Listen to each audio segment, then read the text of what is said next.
How I track my financial mood swings might sound strange, but it's been one of the most powerful habits I've ever built, not just for my wallet, but for my peace of mind. And if you've ever made an impulsive money move, then regretted it 2 days later, you're about to understand why this matters more than you think. But here's the twist. There's a key insight I discovered after months of tracking that changed how I spend and save forever. I'll share that with you in just a moment. Let me show you exactly how I do this, step by step. The first thing I do is log how I feel about money, not just what I spend. Every few days, I jot down a quick note like, feeling anxious about savings, or excited after payday.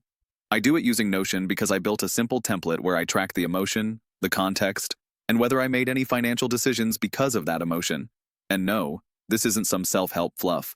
When I worked in product strategy, this kind of pattern tracking was how we'd understand user behavior. It's no different when you apply it to yourself.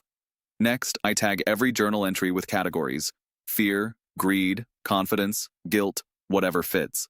Over time, these tags build up a heat map of your financial mindset. You'll start to see patterns you never noticed before, like always wanting to invest aggressively right after watching finance YouTube, or feeling like spending big right after a hard week. Then, I map those moods against actual financial outcomes. I use a synced Google Sheet that pulls in my banking data using Tiller. I don't have an affiliate link. Tiller doesn't even have a public affiliate program. I just genuinely like how it connects directly to your accounts and keeps a clean historical log of your spending.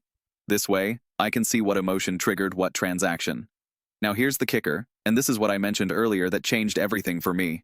I realized that my worst financial decisions didn't come from ignorance, they came from emotional misreads. I thought I was investing because it was logical. Turns out, I was doing it to avoid feeling like I was falling behind.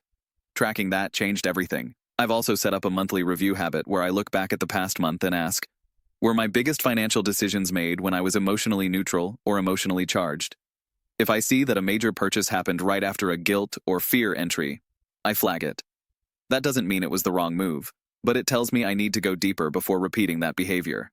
And yes, this sounds time-consuming, but it's not. Most of this takes me 5 minutes a week, and the ROI has been huge. Less impulsive spending, clearer investment strategy, and a stronger sense of control. If you're wondering what to use to get started, you don't need fancy tools. Start with Apple Notes, or a simple spreadsheet. What matters is logging consistently and reviewing what you log. And by the way, most finance creators won't talk about this because it doesn't convert into a course sale or a commission. But I'm not incentivized that way. I make these videos because I wish someone had explained this to me years ago. If you got value from this and you want to support content that doesn't have hidden incentives, consider subscribing. It helps more than you know.